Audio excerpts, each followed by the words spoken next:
कहानी के सूत्रधार है गौतम बुद्ध। गौतम बुद्ध का जन्म 567 ईसा पूर्व के आसपास हिमालय की गोद में बसे नेपाल के लुम्बिनी नामक स्थान पर हुआ था। उनके पिता का नाम शुद्धोधन था, जो शाक्य वंश के मुखिया थे, पर पाली में लिखे गए अर्ली टेक्स्ट के अनुसार शुद्धोधन एक राजा थे। उनकी मां का नाम महामाया था, जो कि कोलीय राजवंश की रानी थी। महामाया का विवाह राजा शुद्धोधन के साथ हुआ था। बुद्ध के जन्म से अनेकों कहानियां जुड़ी हुई हैं, जिन कहानियों को जातक कथा के नाम से जाना जाता है। बुद्धिज्म के अनुसार बुद्ध के जीवन से जुड़ी सभी जातक कथाओं का उद्देश्य समाज को नैतिकता की सीख देना है।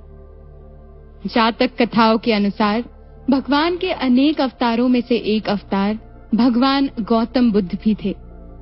ये कथाएं बताती है कि किस प्रकार बुद्ध ने एक अवतार से दूसरे अवतार में जन्म लिया और अधिक से अधिक सिद्धियों को हासिल किया। थेरवाद बुद्धिज्म में प्रसिद्ध ये कहानियां बुद्ध के पूर्व जन्म की है और पाली बौद्ध सिद्धांत में शामिल है। ऐसा माना जाता है कि उन्होंने अपने जीवन के दौरान अपने अनुयायियों को नैतिकता और मूल्यों को सिखाने के लिए जातक का उपयोग करते हुए उन्हें सुनाया था। ऐसी 547 कहानियां हैं, लेकिन बाद में उत्तरी थाईलैंड और लाओस के क्षेत्र में और अधिक बनाई गई और उन्हें पन्नासा जातक के नाम से जाना जाता है।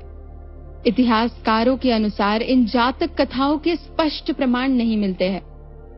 एक जातक कथा के अनुसार उनके जन्म से पहले उनकी मां ने एक सपना देखा था। एक सुंदर सफेद हाथी ने रानी को कमल का फूल अर्पित किया और फिर उसके शरीर में प्रवेश किया। जब ऋषियों को सपने की व्याख्या करने के लिए कहा गया, तो उन्होंने भविष्यवाणी की कि रानी एक पुत्र को जन्म देगी, जो या तो एक महान शासक बनेगा या फिर एक महान सन्यासी बनने के लिए नियत होगा। उन्होंने कहा वो या तो दुनिया को जीत लेगा या एक प्रबुद्ध व्यक्ति बन जाएगा, बुद्ध।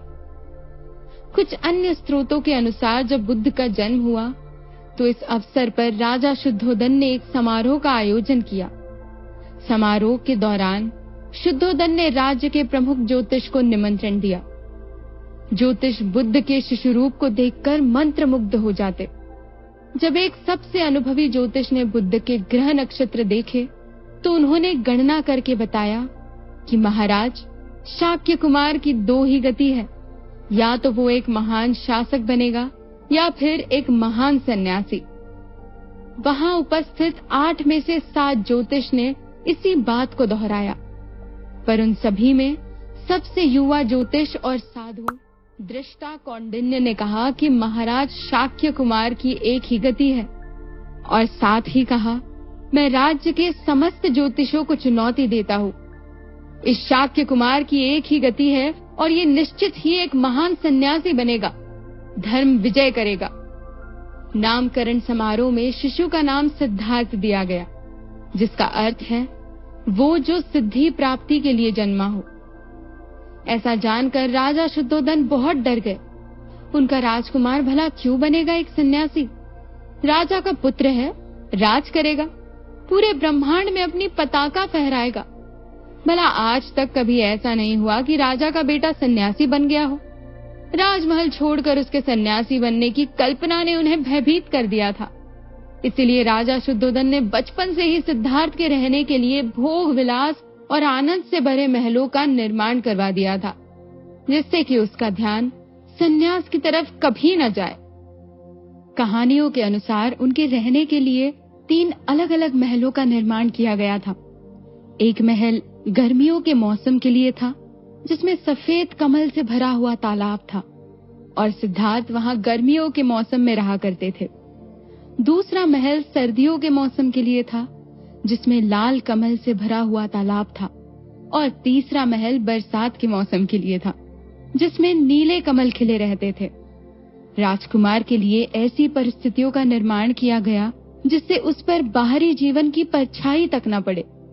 और हो भी क्यों ना, क्योंकि शुद्धोधन जानते थे कि महलों में रहकर, भोग विलास में पड़कर, अप्सराओं के बीच रहकर आज तक कोई सन्यासी नहीं बन पाया था।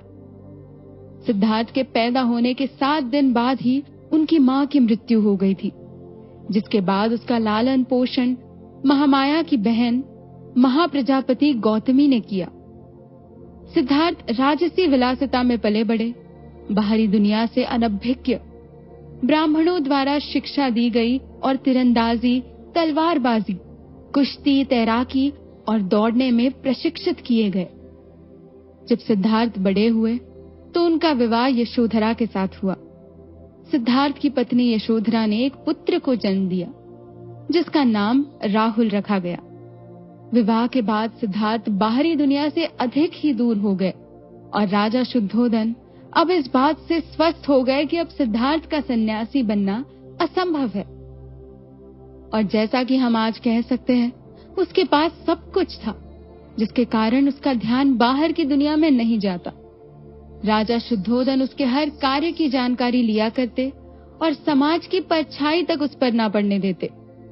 और अब तो शुद्धोदन को भी यकीन हो गया था कि ऐसे आनंदमय जीवन बिताने के बाद उसे छोड़ना किसी भी व्यक्ति के लिए बहुत मुश्किल होता है। ये सब राजा के मन के अनुसार तो अच्छा था। राजसी परिवार के हिसाब से सब कुछ ठीक चल रहा था, पर उस समय के सबसे महान व्यक्तियों में से एक सिद्धार्थ अभी समय के अनुसार नहीं थे, क्योंकि उनकी नियति में तो बुद्ध बनना था, जो कि अभी तक हो नहीं रहा था। अगले एपिसोड में जानेंगे आखिर ऐसा क्या घटित हुआ जिसने बुद्ध को राजमहल को छोड़, सुख सुविधाओं को छोड़, अपने परिवार को छोड़, कष्टों से भरे जीवन के सबसे कठोर मार्ग सन्यास को चुना।